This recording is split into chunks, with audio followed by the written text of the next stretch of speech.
other chapters, we learned about the basics of encryption and data security, like turning sensitive data into unreadable code, or what we call ciphertext. So, ciphertext ang tawag sa resulta ng encryption, na kung saan ito yung teksto na hindi maintindihan ng normal na tao hanggat hindi muling na-decrypt. Also, we have learned about using hashing to keep data accurate and protecting information, whether it's moving, in transit, or stored, or at rest. But just knowing how this works isn't enough. To truly secure integrated systems, we need to carefully design and implement strong communication methods. Most security problems don't happen because developers don't know about encryption. They happen because it's used the wrong way or not fully in line. Even one mistake like a weakly protected API, a token can put the whole system at risk. So yung API, siya yung application programming interface na parang tulay na nag-uugnay sa dalawang magkaibang software para makapag-usap sila.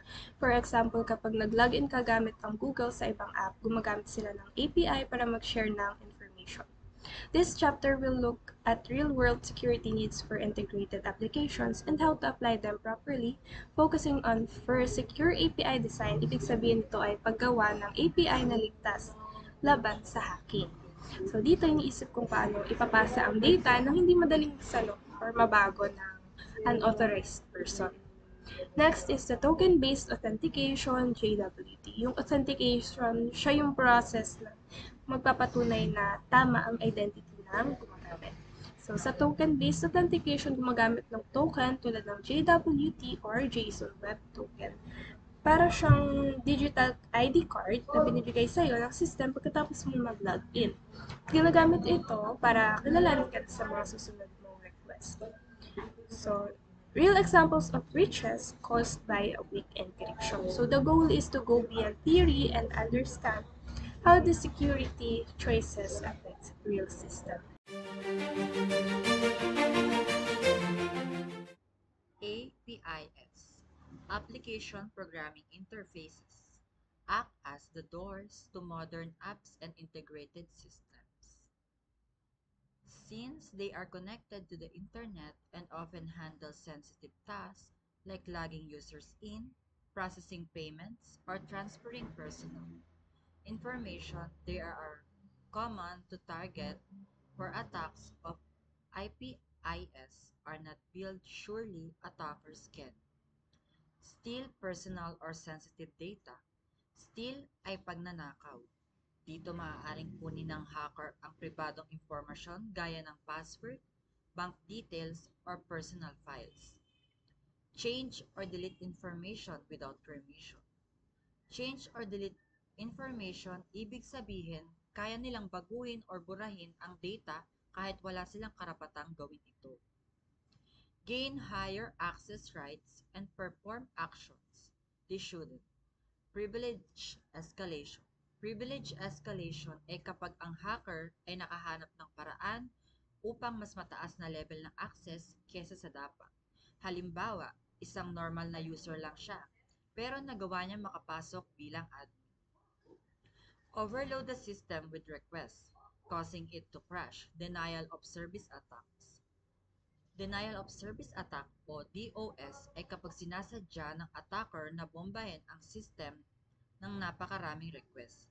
Dahil dito, napapagod ang server at bumabagsak o hindi na nagagamit ng totoong user ang system. Principles of secure API design.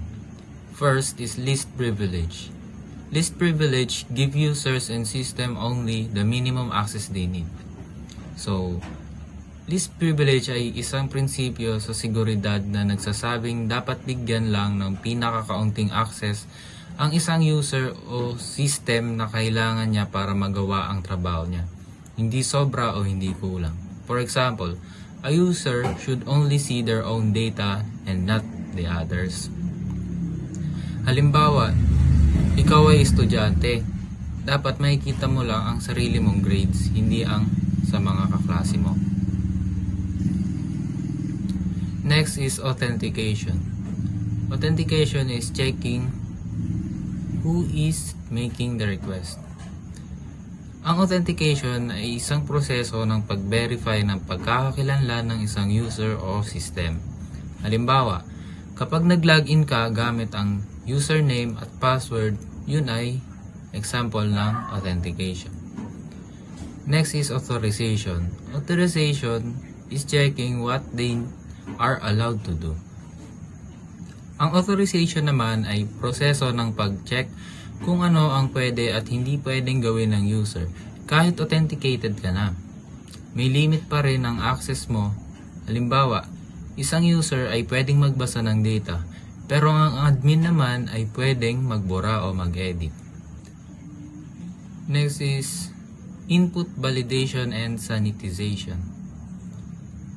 Never trust user input directly and always check it first. Validate data, data type, length, and format. Stop dangerous inputs that could cause attacks like SQL injection. So, ano ang SQL injection? SQL injection ay isang uri ng cyber attack kung saan gumagamit ang attacker ng maling input para manipulahin ang database. Halimbawa, imbis na pangalan, maglalagay sila ng special code para mabura o makuha ang lahat ng data sa database.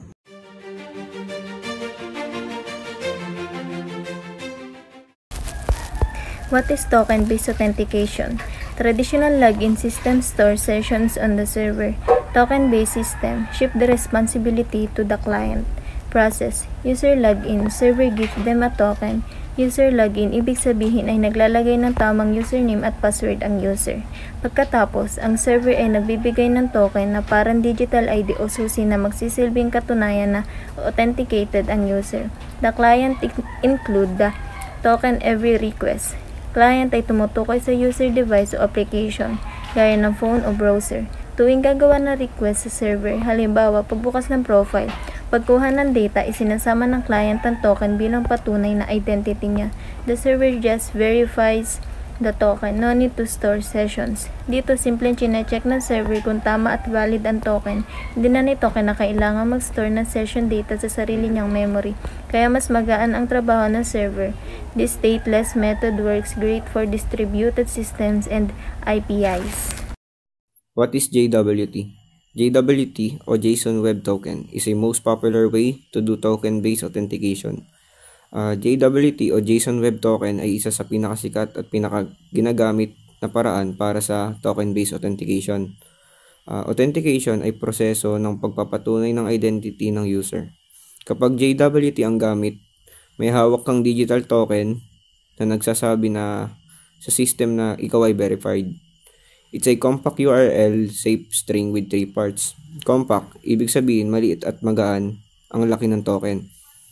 Kaya mabilis ipadala. URL safe, ibig sabihin pwedeng isama sa web address nang hindi nasisira o nagkakaproblema.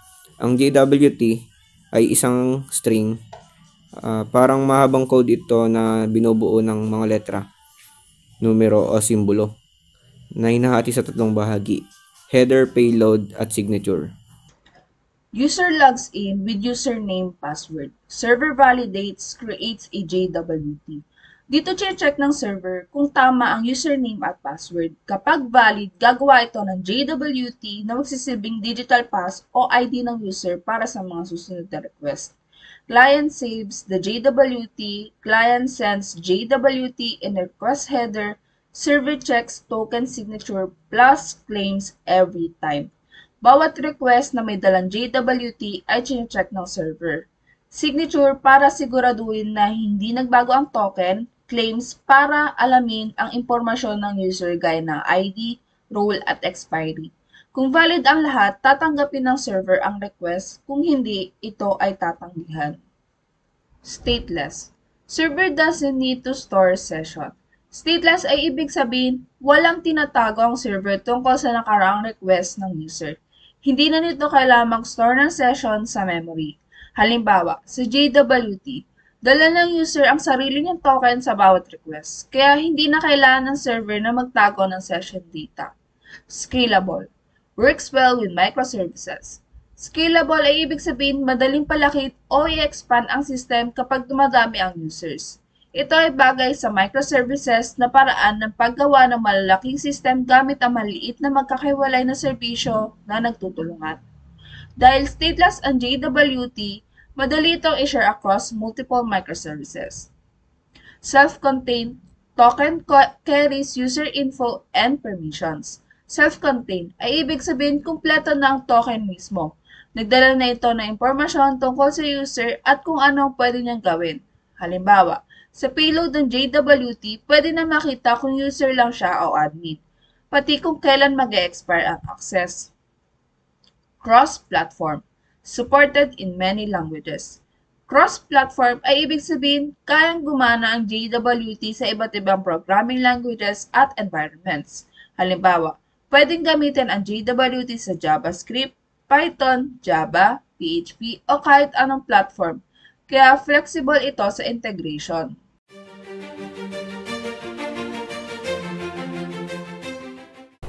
Case Study 1, Equifax 2017. What happened?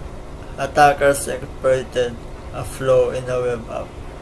Data of approximately 147 million people, SSNs, addresses, birth dates was stolen. Dito nakuha ng mga hackers ang SSNs, social security numbers, mahalagang ID sa US, pati mga address at petsa ng kapanganakan ng mga tao. Encryption issue. Data was stored in a plain text or weak encrypted, giving attackers direct access. Lessons. Always patch vulnerabilities. Patch ay pag-update na ginagawa para ayusin ang security flaw. Kaya mahalaga laging i-update ang system para hindi mapasok ng hackers. Encrypt sensitive data address. Address ay data na nakasave sa server or database. Dapat naka-encrypt para kung manakaw man, dito mababasa agad-agad. Continuously monitoring and auditing systems. Case Study 2, JWT Non-Algorithm Bug. JWT, or also known JSON Web Token, is used to prove who you are, like a digital ID. Normally, the server sends a token with a secret or key so no one can fake it. But in the early version of JWT, there was an option in the token's header, ALG, None. This told the server, no need for a signature. May ilang server na tinatanggap ito. Dahil tinatanggap ng server ang tokens na walang signature, nagawa ng attackers gumawa ng peking tokens at nakakuha sila ng access na parang tunay na users. Lesson: enforce strong signing algorithms. Siguraduhin na gumagamit ng matatag at secure na algorithm tulad ng HS256 or RS256 at hindi basta none. Never skip signature verification. Laging i-check ang server ng signature ng JWT para makasiguradong hindi ito na-edit o peke. Case Study 3, Facebook Token Leak 2018. View what happened. Merong system na nag-bug na pwede siyang gamitin ng mga attacker or hacker na pwede siya i-login ng mga account na hindi gumagamit ng password. Tinatawag siya as view as, and ginamit siya bilang makahack ng mga account, and sa 50 million na tao ang na-perwisyo dito na atake, at ginamit to ng mga ng mga yon para makadali ng maraming account. So, encryption issue. Yung encryption, na-valid siya. Tokens were valid but nalik siya. Pero yung nalik na yun, yung encryption, hindi siya naka-held kahit na-stole na yung yung token mo. So, di na siya pwedeng makuha ulit. Lesson dito, yung token mo, limitahan mo lang, set mo lang yung boundaries, tsaka yung expiration para makita mo yung update mo siya lagi, manually or weekly, para or mas sinasabi natin regularly, para di siya ma-atake ng kahit sino at di na maulit yung mga nangyari. At nagbago naman din na yung ng Facebook. So, yun lang. Thank you.